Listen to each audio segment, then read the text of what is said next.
Welcome to Will Read. My name is Will.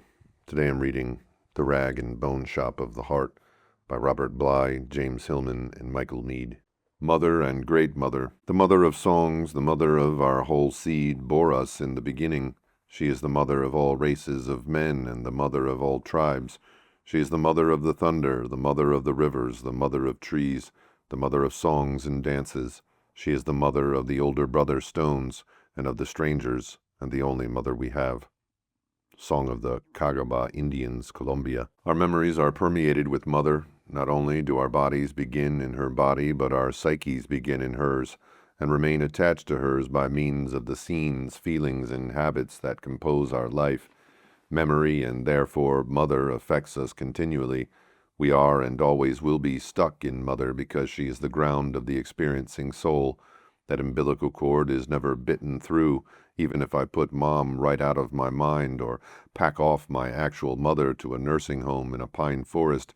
I remember Mama. The title of an old Broadway play tells it like it is because I can't forget Mama. She lives on in the memorial rooms of the soul as the happiness and fear of childhood, family home, and the earliest desires and pain. She is like a permanent stain, a dominant cord, the warp of the carpet structuring us as we are.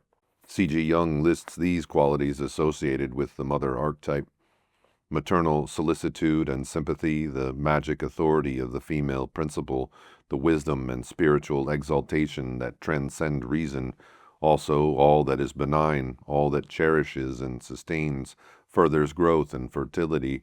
On the negative side, the mother archetype may connote what devours, seduces, and poisons. It is terrifying and inescapable like fate. I have expressed the ambivalence of these attributes in the phrase, the loving and terrible mother. Essentially, Jung continues, she brings cherishing and nourishing kindness, orgiastic emotionality, and the Stygian depths of death and the underworld. In another passage, he says of her, intimately known and yet strange like nature, lovingly tender and yet cruel like fate, joyous and the untiring giver of life. Mother is mother love and is my experience, my secret. She is the carrier of that great experience which includes herself and myself and all mankind, and indeed the whole of creature nature, the experience of life whose children we are. As original ground of soul, she is also final ground, burial ground in symbolisms worldwide, whether as Maria holding the dead Jesus or Kali dancing among the bones. She goes on triumphant, her sons, her heroes and warriors fall, and so we bring fear to her and mourning. The great size of these emotions finds its equivalence in the figure of the great mother, such as the goddesses in myths and grandmothers, stepmothers, wise women and witches in fairy tales, those power ladies who mother a man with care and advice, all the while smothering his free spirit. Jung says, crudely or delicately, consciously or unconsciously, she cannot help touching in some way upon the son's masculinity. In 5 of the following poems, the mother's touch is presented quite literally as her hand. By admitting the deep love and equally deep terror mother inspires, the poems in this section display the range of every mother's greatness. They allow mother to enter consciousness in the guise of remembrances and mournings, and they muse the memories and sorrows into art. According to the Greeks, memory, mnemonsin, is the mother of all the arts, so that art, such as these poems for, to, and about mother, is the best way out of the mother complex, a way of working it so that we please mother with our art rather than sacrifice to her with our lives.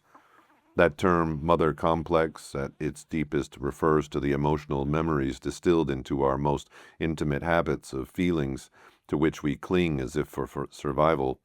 We don't want to give up what we require in love, how we style our bodies, what we feel to be homecoming, the fears to which we have become accustomed.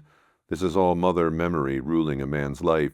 She is the continuity of patterns we have lived with for so long that we have become them, thereby living in the ground of her body still. She persists in these patterns until we can admit to our fascination with, now called addiction to, likes and dislikes that seem so secretly and intimately mine, yet attest to my origins in her. J.H.